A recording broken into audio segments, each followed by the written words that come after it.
I never imagined that the words of a young woman could slice through me so deeply, leaving behind wounds that no bandage could cover. The greatest gift you could give us for our wedding is to disappear from our family. Amanda's voice rang in my ears, sharp and deliberate, like a dagger twisted just enough to remind me of its cruelty. I stood frozen in her living room, holding a check that was supposed to secure the caterer for her big day. My son's big day.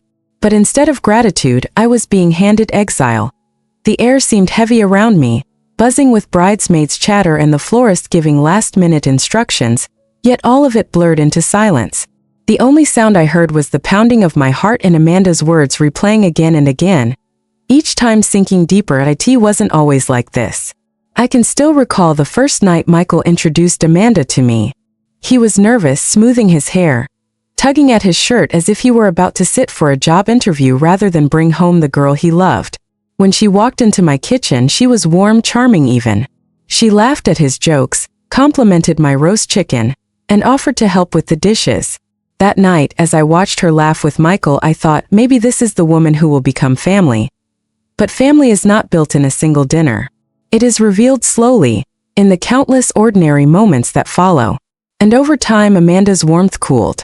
She never asked how I was doing, never called to check on me, never showed up just because she wanted to spend time together. Every interaction was transactional. Could I cover the utilities this month? Could I babysit while they went away? Could I write another check to smooth over some inconvenience? I told myself it was fine. I could endure it for Michael's happiness. Parents do that. We sacrifice, we swallow pride, we hope love will grow in the cracks of disappointment. But when Amanda looked me in the eye and told me to disappear, I realized there was no crack big enough to plant love in. She wanted me erased. Disappear.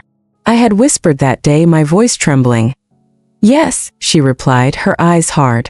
The best gift you could give us is to leave us alone. Permanently. And Michael, my son, he stood behind her silent. His silence was the sharpest blade of all. I left quietly, clutching the check as if it were my last thread of dignity. My tears did not fall until I reached the hotel room I had rented for convenience during the wedding weekend. That room became my sanctuary of grief. I sat on the edge of the bed, staring at the faded wallpaper, remembering every sacrifice I had made for Michael. The piano lessons he begged for at 10, the braces I worked overtime to afford, the tuition payments that drained my savings but built his future. Every late night I stayed up worrying, every prayer I whispered when he was sick. All of it had led to this moment. My son's bride asking me to vanish, and my son letting her. But grief has a strange alchemy. When mixed with anger, it transforms into resolve. That night, as I lay awake, I decided I would no longer be their safety net. If they wanted me gone, I would leave, but I would not leave empty-handed. The next morning, a knock at my hotel door startled me. When I opened it, Michael stood there, his tie loose, his face pale. He looked like a boy caught in a storm, not a man about to be married. "Mom," he said softly, "about yesterday." "Don't," I interrupted, holding up a hand. "Don't insult me by pretending those words weren't hers. And don't insult yourself by pretending you didn't hear them." He sighed, sitting heavily on the chair by the window. She was stressed, overwhelmed. Weddings, they do that to people. I shook my head. Stress doesn't create cruelty, Michael. It reveals it. She showed me who she really is. And you showed me who you are by staying silent. He winced. My words landed like stones dropped in still water. I leaned closer, my voice steady. "You want to know the real gift, Michael? It's that I'm done. Done paying for your life. Done letting you both treat me like an ATM. Done pretending I don't see the truth." His lips parted, but no words came out. He looked small, fragile, like the boy who once clung to me when nightmares woke him in the night. But that boy was gone, replaced by a man who allowed his mother to be discarded. "I own half of that house," I continued, my voice firm. "I will be exercising my legal rights. What you do with that knowledge is your choice." I dismissed him with a nod. He left, shoulders slumped, without another word. What I didn't know then was that my declaration would set off a chain reaction that would unravel Amanda's perfect wedding day. The wedding morning dawned bright, golden light streaming through my hotel curtains. I hadn't planned to attend. I couldn't bear to sit among strangers and pretend to celebrate a union built on disdain. But as I packed my bag to leave, a part of me hesitated. This was my son's wedding. No matter what had been said, he was still my child. And though he had wounded me, I wasn't ready to abandon him completely. That I arrived at the church quietly, slipping into a back pew. Guests buzzed with excitement, their chatter filling the air with anticipation. The organist rehearsed softly, bridesmaids adjusted their dresses, and Amanda glowed in her lace gown, commanding every eye in the room. She looked perfect, flawless, untouchable. But perfection is fragile. Just before the ceremony, Michael approached Amanda with a strained look. I couldn't hear their words from where I sat, but I could see the tension in his body, the way her smile faltered, the way her hands tightened on her bouquet. Moments later, whispers spread through the pews. Someone mentioned a fight. Others murmured about cold feet. Amanda's face flushed red, her jaw clenched. She glanced toward me, and in that moment our eyes met. Her perfect world was cracking, and she knew I was the fault line. Later that evening, after the ceremony somehow limped to its conclusion, Amanda cornered me outside the reception hall. Her veil was askew, her makeup smudged from tears she tried to hide. "You couldn't just stay away, could you?" she hissed, her voice low but venomous. I looked at her calmly. "This isn't about me, Amanda. This is about the choices you and Michael make. Don't blame me for the cracks in your foundation." Her eyes narrowed. "If you think you're going to control him with that house, think again. He's mine now. You're nothing." The word stung, but I smiled sadly. "If I'm nothing, then why do my choices frighten you so much?" For a moment she had no reply. Then she spun on her heel, storming back into the hall, leaving me alone in the cool night air. That night, lying awake again in my hotel room, I realized the story wasn't about Amanda. It wasn't even about Michael. It was about me, about reclaiming my voice, my strength, my worth. I had spent years bending myself into shapes to support others, forgetting that I had a spine of my own. Now, for the first time in decades, I was standing tall. This was only the beginning, because if Amanda thought I would disappear quietly, she had underestimated me. The morning after the wedding felt strangely quiet, almost too quiet, as though the world itself held its breath. I sat at the little round table in my hotel room, staring at the untouched cup of coffee before me. The events of the previous day still weighed heavy in my chest. The venom in Amanda's words, the silence in Michael's eyes, the bitter confrontation outside the reception hall. I should have felt broken. By all logic, I should have been crushed under the weight of rejection from my own son and his bride. But instead, I felt something different: clarity. For the first time in years, the fog had lifted. I could see things as they truly were, not as I had wished them to be. Amanda didn't hate me because of who I was. She hated me because she couldn't control me. She wanted Michael dependent on her, fully hers, with no tether to his past, no loyalty to the woman who had raised him. And Michael, though he may not have realized it, was content to drift along with her demands, afraid to rock the boat. But I was no longer afraid. When I checked out of the hotel, I didn't go home. Instead, I drove straight to the courthouse. The clerk looked surprised when I asked about property rights, about how to reclaim my share of the house Michael and Amanda lived in. With each question I asked, with each form I filled out, I felt the pieces of myself slotting back into place. "This is unusual," the clerk remarked as I handed back a completed form. "Unusual doesn't mean impossible," I said firmly. "I've spent too long believing I had no choices. That ends today." By the time I left the courthouse, a stack of papers tucked neatly into my bag, the weight pressing on my chest had shifted. It was no longer suffocating me. It was propelling me forward. Michael called later that afternoon. His voice was hesitant, almost childlike. "Mom, can we talk?" I considered ignoring the call, but a part of me knew that conversation was inevitable. I answered. "What is it, Michael?" I asked, my tone evened out. He sighed heavily. "Amanda's upset. She thinks you're trying to sabotage us." I laughed bitterly. "Sabotage? I gave you everything I could, Michael. My time, my money, my love. If reclaiming what's mine is sabotage, then maybe you should ask yourself why it feels that way." He was quiet for a long moment. Then softly he said, "She doesn't understand you." "No," I corrected. "She doesn't respect me. There's a difference." Another pause. "I don't want to lose you, Mom." The words caught me off guard. For a brief second I heard the boy he used to be, the one who clung to me after nightmares, the one who whispered "I love you, mommy" before bed. But the silence that followed reminded me of the man he had become, the man who stood by while his bride banished me. "You lost me the moment you let her speak for you," I said quietly. Then I hung up. The weeks that followed were a strange blend of chaos and calm. On one hand, Amanda launched into a frenzy of accusations. She called relatives, painting me as a bitter old woman trying to tear apart her marriage. She posted cryptic messages online, the kind designed to gather sympathy from friends who knew nothing of the truth. She even sent me a letter, written in her sharp, slanted handwriting, demanding that I cease meddling in their lives. On the other hand, I felt more peaceful than I had in years. For the first time, my days were my own. I took long walks in the park, rediscovering the joy of fresh air.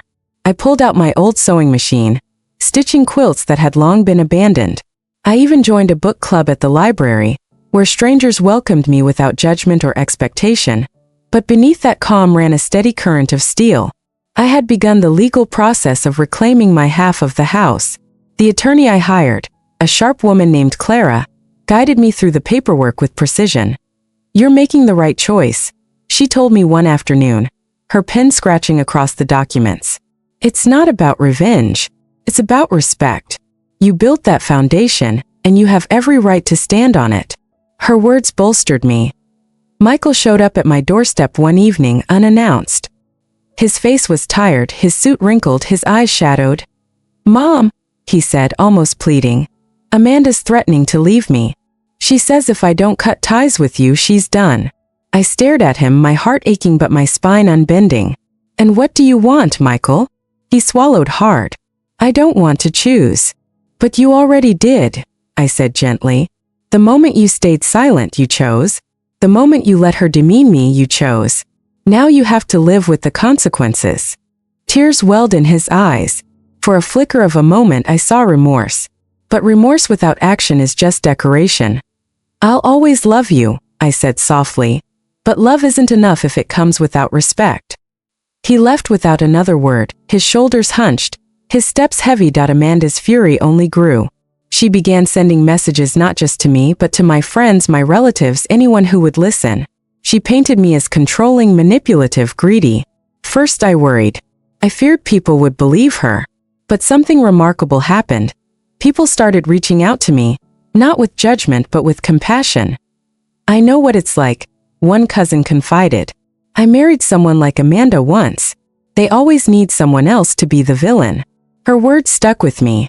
Amanda needed me to be the villain in her story, but I didn't have to play that role. I could write my own. The court date finally arrived.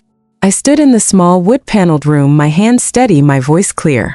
Amanda sat across from me, her jaw tight, her eyes flashing with rage. Michael sat beside her, pale and withdrawn. When the judge asked me to explain why I was seeking my rights, I spoke calmly. "I am not here out of spite," I said. "I am here because I worked hard for what I have, and I refuse to be erased from it. I raised my son with love, and I supported his choices even when they hurt me. But love does not mean surrendering my dignity. This house is mine as much as it is his, and I intend to stand by that truth." Amanda tried to interrupt, her voice shrill, accusing me of manipulation, of cruelty, of selfishness. The judge silenced her with a gavel. Michael said nothing. In the end, the decision was clear. I retained full rights to my half of the house. Amanda's fury was palpable, but I felt only peace. That night, as I returned home, I stood in the doorway of my modest living room and let the silence wash over me. For the first time in a long time, it wasn't the silence of loneliness. It was the silence of freedom. Amanda could hate me. Michael could struggle. The world could misunderstand. None of that mattered. What mattered was that I had found my voice again, and I would never let it be silenced, because disappearing was never the gift. Surviving, reclaiming, thriving, that was the true gift. And it was mine to give to myself. The day after the court ruling, my phone buzzed nonstop. Messages, missed calls, voicemails that piled one after another. Most were from Michael. A few were from unknown numbers that I knew in my gut were Amanda's friends, carrying her venom on her behalf. I ignored them all. For years I had answered every call, jumped at every request, rushed to fix every problem. Not anymore. The silence I gave in response was not cowardice, it was strength.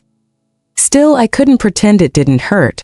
Seeing my son so tangled in Amanda's web was a wound that no legal victory could heal. At night, when the house was quiet, I found myself staring at old photographs. Michael as a toddler, his smile toothy and wild. Michael in his little league uniform, dirt smeared on his cheek, pride shining in his eyes. Michael at graduation, taller than me, wrapping his arm around my shoulders. Where had that boy gone? Was he buried so deep inside this man that Amanda now controlled? Or was he gone forever? One afternoon, Clara, my attorney, invited me for coffee. She was more than just a lawyer to me now. She had become a friend. "You look tired," she said gently as we sat at a small cafe table. I shrugged. "It's not the legal battle that exhausts me. It's the emotional one." Clara nodded knowingly. "Amanda won't stop. People like her never do. But you don't have to fight her on her battlefield. You've already won where it matters." "Have I?" I asked, stirring my tea absent-mindedly. "My son barely speaks to me. My name is dirt among their friends. What kind of victory is that?" Clara leaned forward. "The kind where you rediscover yourself. You are no longer their servant, their wallet, their scapegoat. That's victory." Her words planted a seed. Meanwhile, Amanda escalated her war. She began showing up at my door, pounding so hard the neighbors peeked through their blinds. One evening, I opened the door just enough to face her. Her eyes blazed. "You think you've won?" she spat. "You've just made Michael miserable. He doesn't even know who to believe anymore." "Maybe because he's starting to see the truth," I replied calmly. She sneered. "The truth? The truth is you're a bitter old woman who can't let go. You can't stand that your son chose me over you." I met her glare without flinching. "He didn't choose you over me, Amanda. He chose silence. And silence always speaks louder than words." For once she faltered. Her lips trembled just slightly before she turned on her heel and stormed off. Michael visited the next day, his shoulders sagging under invisible weight. He sat at my kitchen table, the same table where he had eaten countless meals as a child, his hands clasped together as though in prayer. "Mom," he whispered, "I don't know what to do. Amanda says one thing, you say another. I feel like I'm being torn in two." I looked at him carefully. "That's because you've been living trying to please everyone but yourself. You let Amanda speak for you. You let me clean up after you. But what do you want, Michael?" His eyes filled with tears. "I just want peace." "Peace doesn't come from silence," I said softly. "It comes from courage. You'll have to find yours, son. I can't lend you mine anymore." He cried then, silently, his tears slipping onto the table. I reached out, squeezing his hand gently, but I did not offer to fix it. Some things he would have to fix himself. As weeks passed, I began building a life beyond them. The book club became a source of joy. I found myself laughing again. Not the forced kind of laughter that once filled Amanda's dinner parties, but genuine laughter that bubbled up naturally. I met new friends, widows, retirees, young mothers, each with their own stories of resilience. One evening, after book club, a woman named Helen pulled me aside. "You seem lighter," she said kindly. I smiled. "Maybe because I finally stopped carrying everyone else's burdens." She nodded. "Good. It's about time you carried your own dreams instead." Her words lingered with me long after I returned home. Amanda, of course, did not relent. One night I received an envelope in the mail. Inside was a single photograph, Michael and Amanda smiling at a family barbecue I hadn't been invited to. On the back, in Amanda's sharp handwriting, were the words, "See? We don't need you." I held the photo in my hands for a long moment. Then I tore it in half and dropped it in the trash. Because they might not need me. But I didn't need them either, not like this. The holidays approached, and with them a familiar ache. Christmas had always been a time of warmth in our family. Decorating the tree together, baking cookies, opening presents by the fire. This year I was alone. But alone didn't mean empty. I invited my book club friends over. We decorated my modest tree, laughed over burnt gingerbread, exchanged small, thoughtful gifts. As I watched them gathered in my living room, joy radiating from faces that had once been strangers, I realized something profound. Family isn't just blood. Family is who shows up, who chooses to stand by you. And in that moment my heart was full. Still, the pull of motherhood never fades. One snowy evening, I found myself driving past Michael and Amanda's house. Lights glowed warmly through the windows, casting golden squares on the snow. For a brief moment, I imagined stepping inside, being welcomed, hearing Michael say, "Come in, Mom, we've been waiting for you." But the fantasy faded as quickly as it came. That wasn't my reality anymore. I drove away, tears blurring the lights of the street. Spring arrived, bringing with it change. Michael called again, his voice heavy. "Mom, Amanda's pregnant." The words hit me like a stone in the chest. A grandchild. A new life. A chance to be part of something beautiful. "Congratulations," I managed, my voice steady though my heart pounded. "I want you to be part of this," he whispered. "I need you." And just like that, the door cracked open again. But Amanda would not make it easy. When Michael's words reached me over the phone, "Amanda's pregnant," my heart clenched. It was a strange, bittersweet ache, the kind that carried joy wrapped tightly in sorrow. A grandchild. A part of me that would live on. A thread of Robert's legacy woven into the future. But Amanda's name, sharp and bitter, tainted the joy before it could bloom, but I forced my voice steady. "Congratulations, Michael. Truly." He hesitated, as though bracing for my disapproval. "I know things are complicated, but I don't want our child growing up without knowing you." My chest tightened. "And Amanda?" The pause said everything. "She's not thrilled," he admitted. "She says it'll confuse the baby, that it's better to keep boundaries clear. But Mom, I can't do that. You're my mother. You deserve to be there." I whispered, "Thank you," though my throat ached with unspoken fears. Weeks passed, and Amanda made her stance brutally clear. She sent me an email, cold, clinical, like a business memo. "Dorothy, while we appreciate your concern, we feel it's best for the baby if outside stressors are limited. Your involvement has historically caused conflict in our marriage. For the sake of our child, we ask that you respect our boundaries." I reread the message until the words blurred. Outside stressors. That's what I had been reduced to. Not a grandmother, not family, just a stressor. That I did not reply.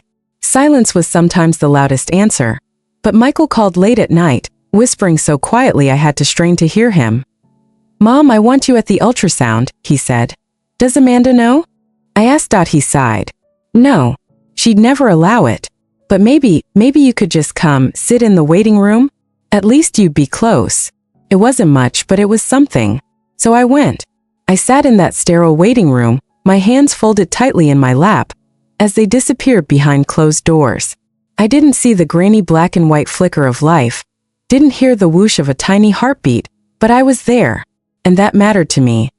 When they emerged, Amanda spotted me. Her face froze, then darkened. "What is she doing here?"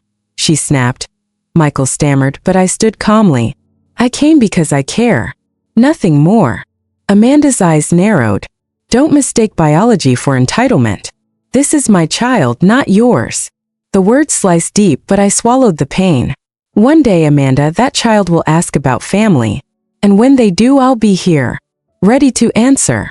She turned away, clutching her purse like a weapon.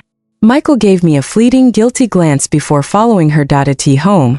I pulled out Robert's old rocking chair. He had carved our initials into its arm when Michael was born, rocking him to sleep night after night.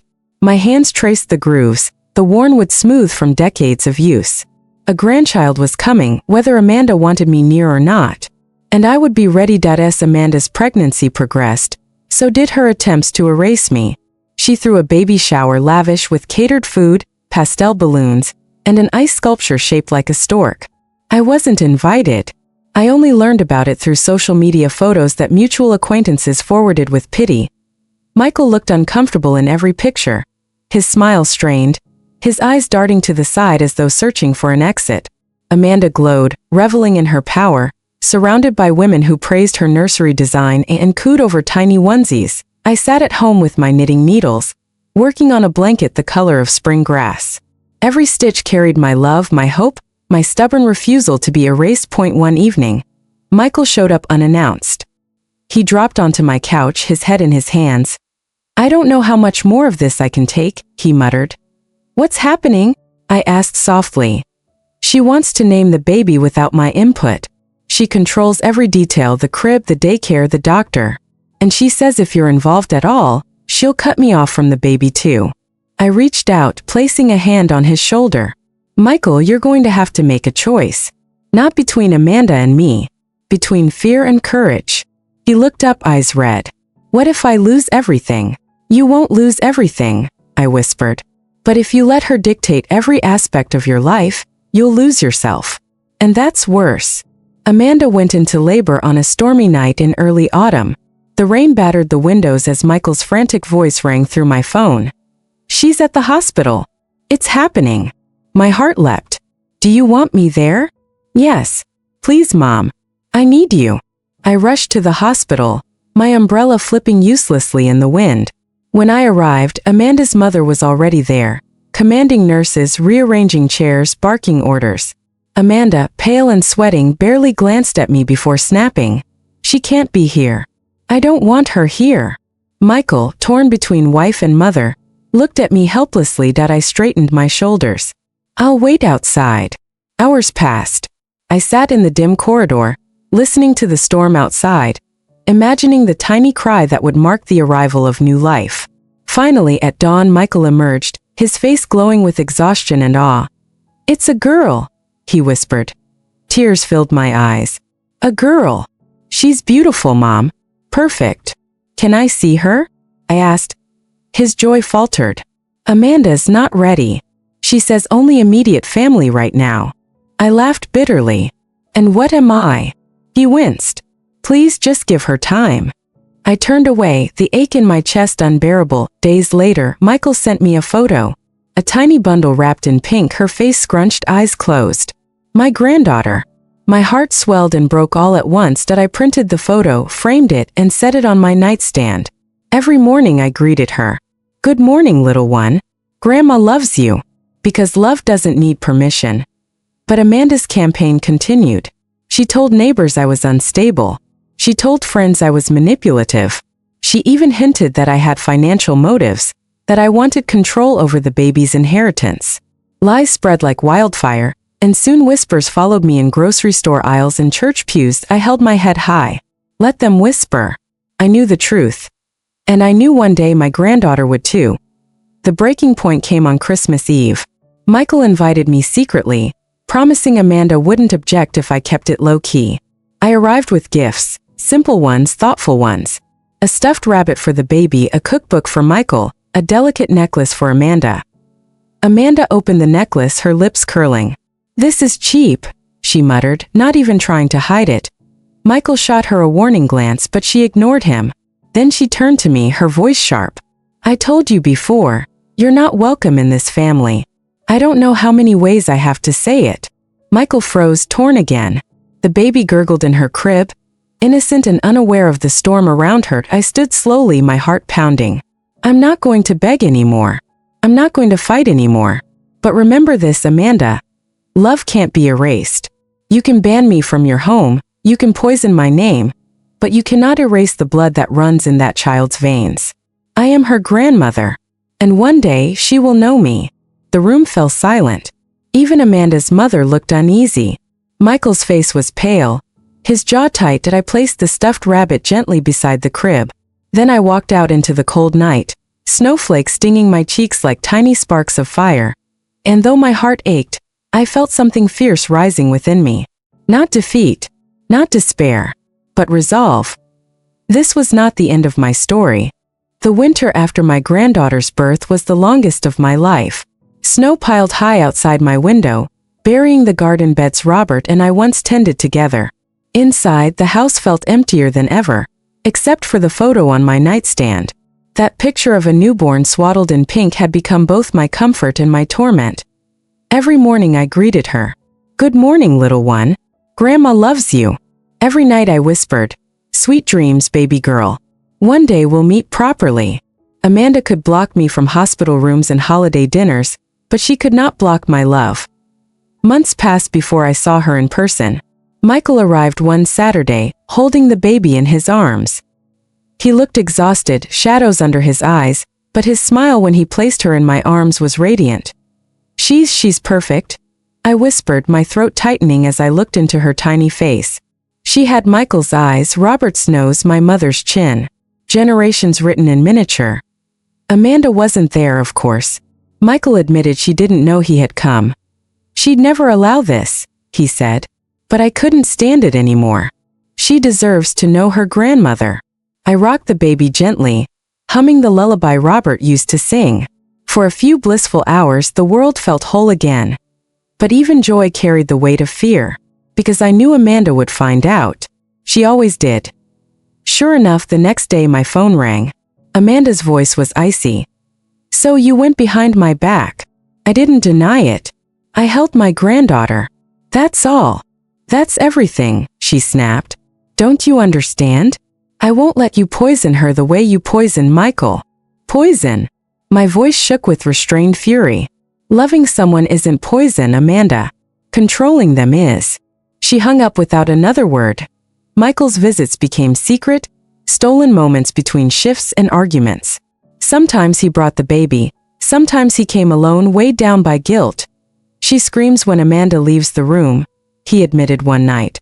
She clings to her. And Amanda says it's proof that she's the only parent who matters. But I think it's because Amanda doesn't let anyone else hold her long enough.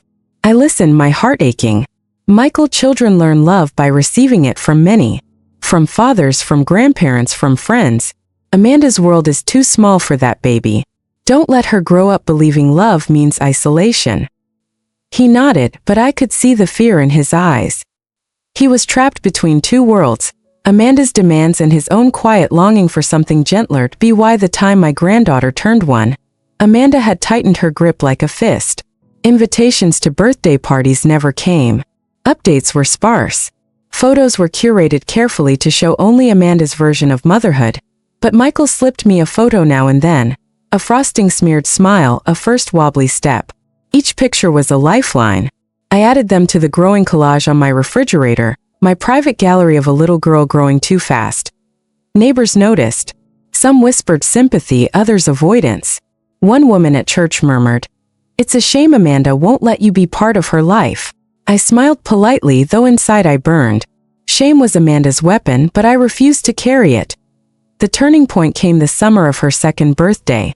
Michael begged Amanda to allow me to attend the party. "It's just family," he argued. "And she's not family," Amanda shot back. "Yes, she is," Michael snapped for once, his voice rising. "She's my mother. She's our daughter's grandmother. Whether you like it or not." Amanda's fury was volcanic, but somehow I was permitted to come. Under strict rules. No photos, no overstepping, no alone time. That I agreed. Not because I accepted her conditions, but because even crumbs of time with my granddaughter were worth enduring Amanda's scrutiny. The party was a pastel circus, balloons, cupcakes, expensive decorations. Amanda floated among her friends like a queen. I sat quietly in the corner, holding a small wrapped book. Goodnight Moon, the same story I had read to Michael as a child. When I finally held my granddaughter, she nestled into my shoulder as if she knew. Amanda's glare seared me, but I didn't care. For those few minutes I belonged. After the party, Amanda cornered me. "Don't get comfortable," she hissed. "You'll never be more than a guest in her life." I met her gaze evenly. "You can bar doors, Amanda. But you can't bar blood. One day she'll come looking for me. And I'll be waiting." Her lips curled, but she said nothing. Because deep down, she knew it was true. As the years inched on, I built my own life more firmly. My book club became family. I volunteered at the library, reading stories to children who greeted me with hugs and laughter. I traveled with Helen and some of the others, discovering new towns, new places that reminded me the world was still wide. But nothing filled the quiet ache of absence. Every time I saw a little girl with her grandmother in the park, my heart squeezed.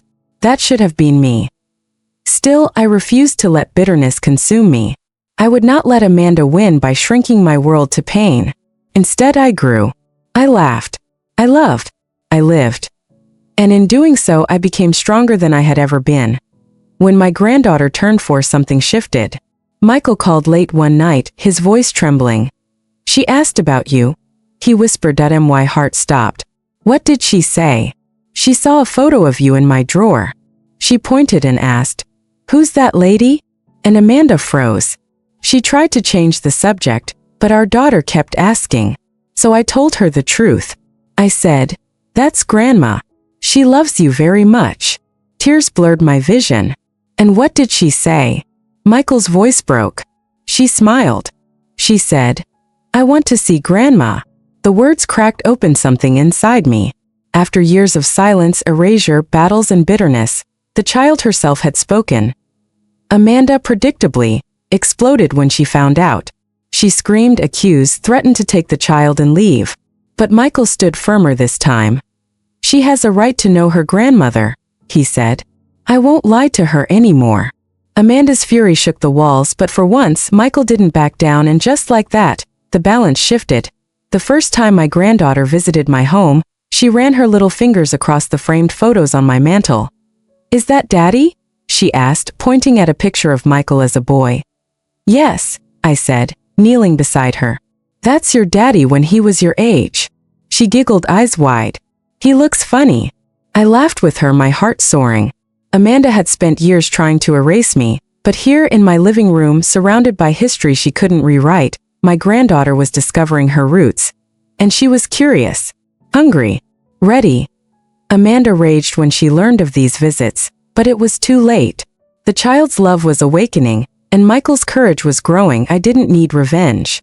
I didn't need Amanda's approval, that I only needed patience. Because the future belonged not to Amanda's control, but to truth, and truth, no matter how long it takes, always finds its way. By the time my granddaughter turned 5, Amanda's war had begun to collapse under its own weight. Control, after all, is exhausting to maintain. Lies must be reinforced, stories patched, suspicions deflected. And children, innocent, honest, have a way of unraveling carefully built walls. That IT started with questions. Why can't Grandma come to my school play? Why does Grandma only see me sometimes? Why do my friends have sleepovers at their grandma's house but I don't? Amanda answered with deflections, but children can smell falsehood the way they sense storms in the air. My granddaughter pressed harder each time.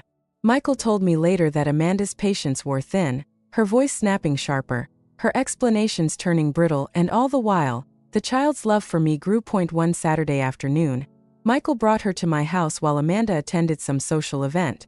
We baked cookies together, flour dusting our clothes, chocolate smudges on tiny fingers.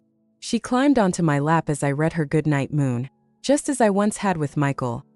Grandma, she whispered sleepily, why does Mommy get mad when I say I love you? The question pierced me. I held her close, choosing my words carefully. Sometimes, sweetheart, grown-ups get scared. They think love can run out like cookies in the jar. But love doesn't run out. Love grows. Mommy loves you. Daddy loves you. And I love you. And you can love us all. She nodded against my chest, satisfied with the answer in a way only a child could be. For her, love was simple. It was Amanda who had complicated it. Michael began changing too. He no longer whispered his guilt like a confession. He spoke with quiet determination, as though he'd finally found his backbone. I'm tired of watching her control everything, he admitted one evening as we washed dishes side by side. Tired of letting her dictate who my daughter can love. I've made excuses for years, Mom. But I'm done. I looked at him, really looked. For the first time in years, I saw the boy I once knew, the one with scraped knees and big dreams, who believed he could conquer the world if only he tried hard enough. I'm proud of you, I said simply. That he smiled, weary but resolute. Amanda, however, sensed the shift. And like any cornered animal, she lashed out harder. She threatened to leave Michael, brandishing divorce papers she never filed. She called me in the dead of night, spewing venom until I hung up. She told neighbors I was manipulative, told teachers I was disruptive, told anyone who'd listen that I was a toxic presence poisoning her family. But the more she raged, the more cracks appeared in her armor. Friends began pulling away, uncomfortable with her bitterness. Even her own mother urged her to pick your battles. And the battle she couldn't win was the heart of her daughter, because by 6 years old, my granddaughter adored me openly. She drew pictures of us together, scribbled with crayons, me in my glasses, her holding my hand. She insisted on calling me after school, her little voice bubbling with stories of playground adventures. She asked, boldly now, for me to attend her dance recital. Amanda could no longer contain it. The recital was the turning point. Amanda sat stiffly in the front row, her smile plastered like porcelain. Michael sat beside her, tense but unyielding. I took a seat near the back, content just to be present when my granddaughter stepped onto the stage in her tiny tutu. The audience erupted in applause. She spotted me almost instantly. Her face lit up, and she waved enthusiastically, calling out, "Grandma!" The auditorium fell into stunned silence. Amanda's face drained of color, then flushed crimson. But it didn't matter. In that moment, the truth was undeniable. My granddaughter had claimed me, publicly, proudly, without shame, and the entire room bore witness. Afterward, Amanda stormed out, dragging the child behind her. Michael lingered, torn, before finally rushing after them. My heart sank, fearing this triumph would cost me dearly. But later that night, my phone rang. It was Michael. "She won't speak to me," he said, his voice heavy. "She's furious. But I don't care anymore. I'm not going to let her erase you from our lives. I'm filing for custody if I have to." Tears filled my eyes. "Michael, are you sure?" "Yes. I should have done this years ago. She's made our lives miserable, Mom. She's made me miserable. And she's starting to do the same to our daughter. I can't let that happen." For the first time in so long, I heard conviction in his voice. The months that followed were a blur of legal battles, tense negotiations, and custody hearings. Amanda fought with everything she had. Accusations, dramatics, even outright lies. But Michael stood firm. And I, though not directly involved, stood behind him like a pillar. The court saw through Amanda's theatrics. Witnesses testified to her controlling behavior, her manipulations. Michael's quiet strength shone. And when asked about me, my granddaughter, sweet, innocent, brave, looked at the judge and said, "I love my grandma. She makes me cookies and reads me stories. I want to see her all the time." No lawyer could argue against that. In the end, the judge granted Michael primary custody, with Amanda sharing visitation. More importantly, my role as grandmother was recognized and protected. No more secrecy. No more stolen moments. We had one. The first time my granddaughter stayed overnight at my house, we baked a cake together. She licked frosting from her fingers, giggling. We decorated the old rocking chair with ribbons and sat together as I rocked her to sleep. As she drifted off in my arms, I whispered, "Welcome home, little one." For the first time in years, my house felt alive again. Amanda didn't disappear from our lives. People like her rarely do. She still tried her games, still threw daggers with her words. But they no longer landed. She no longer had the power to dictate the terms of my existence. Michael grew stronger with each passing month, shedding years of submission like an old skin. He laughed more, lived more, became the father he was always meant to be, and my granddaughter, bright, curious, fearless, thrived in the love that finally surrounded her without condition. One summer evening, we all sat on my porch, Michael, my granddaughter, and me. Fireflies blinked in the dusk and laughter floated through the warm air. "Mom," Michael said quietly, "I don't know how to thank you. For never giving up. For standing tall even when I didn't. You showed me what love really means." I reached across the table, squeezing his hand. "You found your way, Michael. That's thanks enough." My granddaughter clambered onto my lap, resting her head against my chest. "Grandma," she murmured, "I love you to the moon and back." Tears filled my eyes as I kissed the top of her head. "And I love you more than all the stars in the sky." Looking back now, I see the years of pain, the battles fought, the tears shed. I see Amanda's cruelty, Michael's weakness, my own despair. But I also see resilience, strength, the quiet, relentless power of love that refused to be silenced. Amanda tried to erase me, but I remained. And in the end, love wrote the final chapter. Not her bitterness, not her control, because love, unlike control, only grows. And in my granddaughter's laughter, in my son's reclaimed joy, in the peace that finally filled my home, I found the greatest gift of all, family restored. Thanks for listening. Don't forget to subscribe and feel free to share your story in the comments. Your voice matters.